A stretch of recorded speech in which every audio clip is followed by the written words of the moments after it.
Hello मित्रों, आज આપણે જે ગુજરાત પાક્ષિકની સિરીઝ ચાલુ કરેલી છે એના માટેનો એક બીજો વિડીયો છે। આના પહેલા આપણે એક વિડીયો બનાવ્યો હતો, એમાં થોડુંક જે 10-12 દિવસનું હતું એનો એક વિડીયો અલગથી બનાવેલો છે, પ્લેલિસ્ટ બનાવેલો છે ગુજરાત પાક્ષિક 2026। તો ત્યાં જઈને તમે આખો એક વિડીયો પહેલો જોઈ લેજો।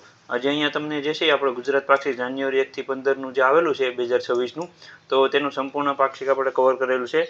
50 પેજનું હોય છે, તો એ અહીંયા 3 પેજમાં મેં પૂરું કરેલું છે। જે આપણે પરીક્ષાલક્ષી માહિતી હોય છે એ બધી કવર કરેલી છે। આજે જે થોડીક માહિતી બાકી હતી તો તેનો પણ આજે આપણે આ વિડીયો લાવેલા છે। આવી રીતના દરેક પાક્ષિકનો વિડીયો આપણી ચેનલમાં આવતો રહેશે, એટલે ચેનલમાં જોડાઈ રહેવા વિનંતી। અહીંયા પહેલા આપણે વિડીયો જે હતો એમાં સોમનાથ મંદિર વિશે માહિતી મેળવી હતી। અહીંયા તમે વિડીયો પેસ્ટ કરીને તો જો તમારે વાંચવું હોય તમે વાંચી શકો છો। આનાની પીડીએફ આપણી ટેલિગ્રામ ચેનલમાં મળી જશે, નીચે લિંક આપેલી છે, ત્યાં તમે જોડાઈ જજો। બધી માહિતી સારી એવી બધી કવર કરેલી છે, જે આપણે પરીક્ષાલક્ષી હોય છે એ બધી। અને જે આપણે ગુજરાત પાક્ષિક એમાં કરંટ અફેર આવતું હોય છે, ભૂગોળ, સાંસ્કૃતિક વારસો, ઇતિહાસ, જીકે, આવી રીતે મહત્વના ટોપિક બધા આમાં આવતા હોય છે, તો એ બધા આપણે કવર કરવી છે। ફેસબુકમાં પણ આપણે એક પેજ બનાવેલું છે, તો એમાં પણ તમે ફોલો કરી દેજો, નીચે લિંક આપેલી છે। ત્યાં પણ આપણે ન્યૂઝપેપરના કટિંગના ફોટા મૂકી છે અને આના પણ ફોટા મૂકતા હોય છે, જેથી કરીને તમને ત્યાં પણ કરંટ અફેર વિશેની માહિતી મળતી રહે। આવી રીતના સંપૂર્ણ માહિતી અહીંયા તમે જોઈ શકો છો, ફર્સ્ટ કરી મેં લખેલું છે, એટલે આની ઉપરની માહિતીનો આપણે એક અલગથી વિડીયો બનાવેલો છે। આજે આપણે અહીંથી 2 નંબર જે લખેલું છે, તો અહીંની આપણે માહિતી મેળવી કરંટ અફેરની। તો અહીંયા તમે જોઈ શકો છો, પીએમના હસ્તે લોકાર્પણ થયેલું છે। પીએમ એટલે વડાપ્રધાન મોદી 336 એકરમાં નવનિર્મિત મેડિકલ ડિવાઇસ પાર્કનું ઉદ્ઘાટન કરેલું છે। કઈ જગ્યાએ? તો કે રાજકોટ, ગુજરાતમાં। નાગલપુર ખાતે વિસ્તારનું નામ છે, પણ આ રાજકોટ યાદ રાખવાનું અથવા ગુજરાત યાદ રાખવાનું, પરીક્ષામાં આવી રીતના પૂછાઈ શકે છે। અહીંયા વર્ષ 2024-25માં 52,400થી વધુ પ્રવાસીઓને આકર્ષીને ગુજરાતના ઇકો ટુરિઝમ ક્ષેત્રમાં પોતાની વિશિષ્ટ ઓળખ મજબૂત કરી છે। કયા વિસ્તારે? તો ખીજડીયા પક્ષી અભયારણ્ય। ખાસ કરીને તમારે ધ્યાનમાં રાખવાના, કઈ જગ્યાએ આવેલું છે નીચે તમે કોમેન્ટમાં જણાવજો।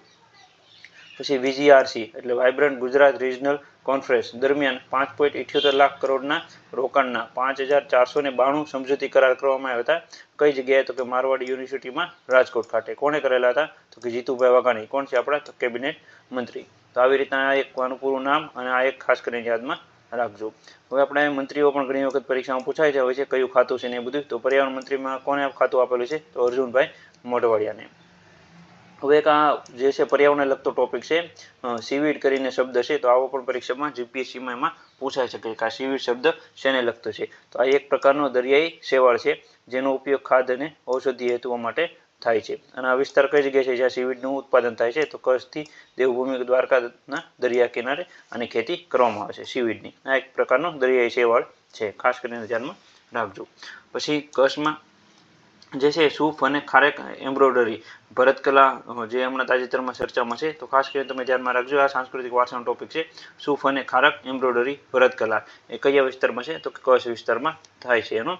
અને અહીંયા તમે જોઈ શકો છો, મશીનનો ઉપયોગ કર્યા વિના વિવિધ કાપડ પર દોરાઓના એક તારને ગણીને હાથેથી ભરત કરવામાં આવે છે, એને આપણે સૂફ અથવા ખારેક એમ્બ્રોઇડરી કહેવામાં આવે છે।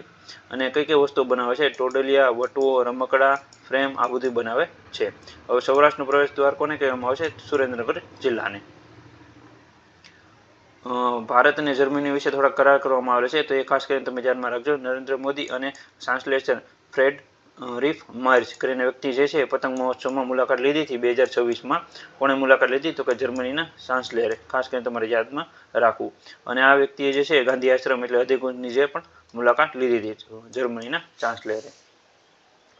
પછી મેટ્રો રેલનું જે પ્રોજેક્ટ ફેઝ 2નો જે પ્રારંભ કરવામાં આવેલો હતો ગાંધીનગરમાં, એમાં 7.8 કિલોમીટરનો રસ્તો શરૂ કરવામાં આવેલ છે, પીએમ દ્વારા પ્રસ્થાન કરવામાં આવેલ છે મેટ્રો રેલ પ્રોજેક્ટ ફેઝ 2નો। ખાસ કરીને તમે ધ્યાનમાં રાખજો, ગાંધીનગરથી અમદાવાદનો જે છે એમાં ફેઝ 2નો જે છે એનું ઉદ્ઘાટન કરેલું છે। હવે જીઆઈ ટેગ ઘણી વખત પરીક્ષામાં પૂછાતું હોય છે, તો તેના વિશે સારી માહિતી આપેલી છે। જીઆઈ ટેગનો એક અલગથી પણ વિડીયો બનાવી આપે, એમાં પણ ઘણી બધી ડિટેલમાં માહિતી આપેલી છે। અહીંયા બેઝિક માહિતી તમને જણાવી દઉં, જે બહુ મહત્વની છે, આમાંથી પરીક્ષામાં વારંવાર પ્રશ્નો નીકળે જ છે। જીઆઈનું પૂરું નામ જીઓગ્રાફિકલ ઇન્ડિકેશન છે। જીઆઈ ટેગનો ખ્યાલ WTO દ્વારા આપવામાં આવે છે, વર્લ્ડ ટ્રેડ ઓર્ગેનાઇઝેશન દ્વારા 1994માં અને માન્યતા આપવામાં આવી હતી। અને ભારતમાં 1999માં ભૌગોલિક સંકેતો કહેવાય છે આને, ગુજરાતીમાં નોંધણી અને સંરક્ષણ અધિનિયમ સાથે અમલ કરવામાં આવેલો છે। કયા અમલ દ્વારા? 1999માં। પ્રથમ કયું છે ભારતમાં? તો કે ચા જે છે એ દાર્જિલિંગની છે, એને જીઆઈનો પ્રથમ ટેગ મળવા પાત્ર હતો। ક્યારે? વર્ષ? તો વર્ષ 2004માં મળેલું હતું। પછી જીએ ટેગનો અધિનિયમનો અમલ ક્યારે કરવામાં આવ્યો તો કે 2003માં અમલ કરવામાં આવ્યો હતો. 2004માં પ્રથમ વખત મળ્યું હતું જીએ ટેગ. કોને તો કે ચા અને દાર્જિલિંગની. 1999માં આ એક્ટ પસાર કરવામાં આવ્યો હતો. પછી આનું રજિસ્ટ્રેશન કઈ જગ્યાએ થઈ શકે તો કે CGPDTM કરીને કહેવામાં આવે છે, controller general of patent design and trademark. આ જે છે આ જગ્યાએ તમારે એનું રજિસ્ટ્રેશન ઓનલાઈન કરવાનું હોય છે. આનું મુખ્યાલય ક્યાં છે તો કે ચેન્નઈ, તમિલનાડુમાં. મંત્રાલય જે છે કયા મંત્રાલય અંતર્ગત આવે છે તો વાણિજ્ય અને ઉદ્યોગ મંત્રાલય હેઠળ આવે છે.